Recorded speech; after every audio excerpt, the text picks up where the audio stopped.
If your animations look like this, but you want them to look like this, then stick around because I'm going to show you how easy it is to get silky smooth animations within After Effects. So I've got a really simple scene here in After Effects where I've just animated a ball left to right, and you'll see I've got these onion skins on as well.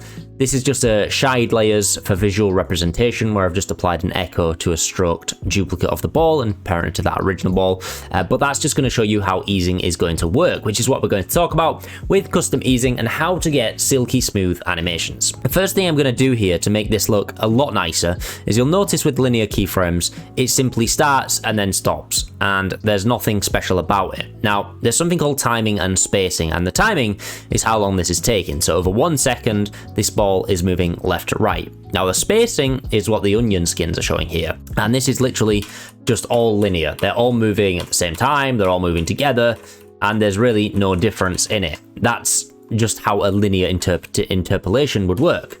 Now what we can do is make this look a lot nicer with one simple thing.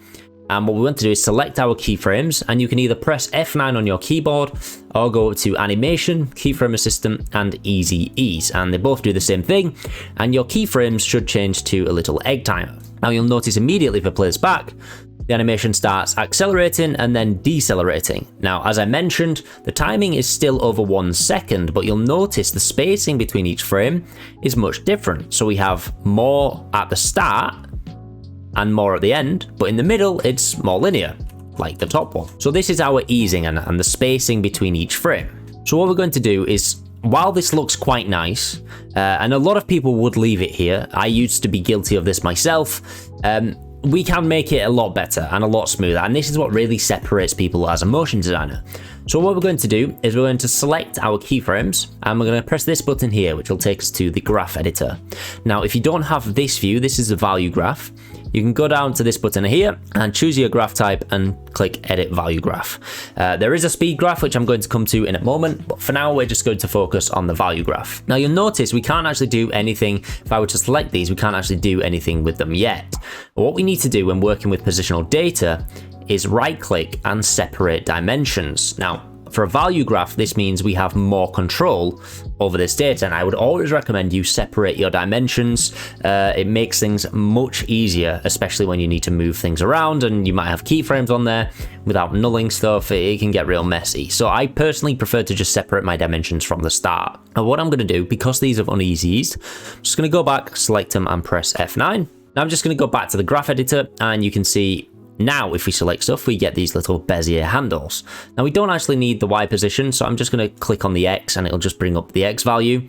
And what we're going to do is we're going to hold shift to keep this tangent straight and just pull this out. And you'll notice immediately our ball starts changing its spacing. What this is going to do is slow it down towards the end more. So what this is doing, and I will explain the value graph, these numbers on the side is just the position, the X position of the ball across the time. So it's the value across time. So as this is going to 1 second, the value is increasing. And by us pulling out these handles, we are keeping the ball at a certain value for longer. So for instance here, the ball is now at 1600 for a much longer period of time than if we pulled it way back here. So the value is now 1300, and that's all these are doing. They're altering the value at time, and that's essentially what the value graph does. It's the value across time. Now we can manipulate both of these and give some really nice easing. So what's going to happen here is it's going to accelerate slower, then the middle will be much faster, and then it will decelerate slower as well. So we've pulled that easing out, and it's fast in the middle and slow to start and decelerate. And that's the basics of kind of using the value graph. But we can take this a step further. And what I'm going to do is just extend my comp to 2 seconds. I'm going to go back to my timeline. I'm going to take my first keyframes and Control C, Control V, or Command if you're on Mac. And now this ball is just going to bounce back, which looks okay. Don't get me wrong, it's still eased, but we can make it a lot nicer. So again, I'm going to go on my X position to the graph editor, and this is our value graph. It's simply hitting 1600 pixels, doing a slight ease, and then going back. But I want this to be an invisible wall right here, what this ball's hitting. So what I'm going to do is I'm going to take this top keyframe, and we're going to take these handles and pull them down. I'm going to do this on this side. I'm going to pull them down so they're roughly even. And then at the end keyframe, I'm just going to extend this out as well. So what's going to happen now is this ball is essentially taking 1 second to get to its peak value. But at 1 second, it will immediately start going back to its original value because there's no easing at the top here. So if you see the X position here, when I go forward 1 frame, its value moves to 1350 from 1682. But if I was to ease this tangent, it would take a much longer time. And again, it's the value at the time. So I'm going to pull this back down. And what we'll get is this kind of bouncing ball look, where it's really fast, hits a bounce, and then comes back. Now that might be a bit extreme, and obviously we can take this down a bit by just editing this middle tangent. But this is kind of the basics of a bouncing ball. And the value graph is great for this stuff because using the speed graph to do a bouncing ball is a bit of a pain, and honestly I would just get to grips with the value graph. Simply just remember it as the value of the parameter across the time. So moving on, I've created a second composition which also has a ball, and it's in a position of a fish. Now it just does this, there's nothing special about it, they're linear keyframes. But what you might notice is these middle two are circular and they look different to what we've seen before. Now what these are is if you right click them, it's Rove across time.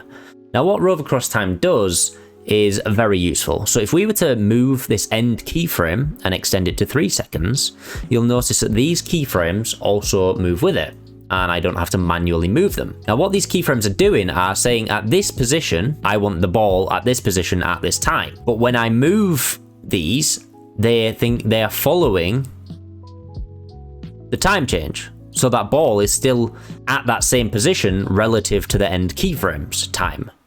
Which I hope that makes sense. It does seem a little confusing, but this will move relative to the end keyframe. So what's useful here is where we use the speed graph. Now, if you want to easy these, you can select these and press F9, and you'll notice they changed in the middle as well because they're relative to the spacing of these.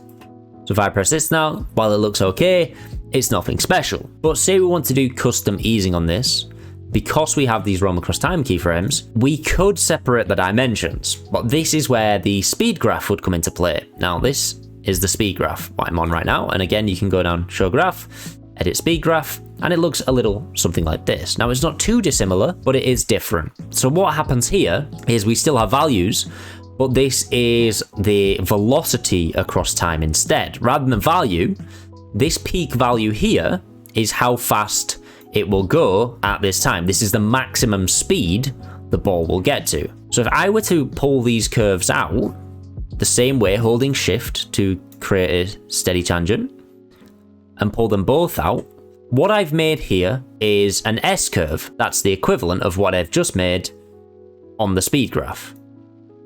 But what's actually happening here is this is the peak speed. So this is your speed across time, velocity across time, and instead it means we don't have to worry about these roving keyframes. Now this is probably the only time I would use the speed graph. More often than not, I will use the value graph because it just makes more sense to me and I prefer it. I prefer having much more control. However, if it's moving across positional data or a path like I've got here, I would recommend you go with the speed graph. And you can influence these keyframes however you like just by pulling them out.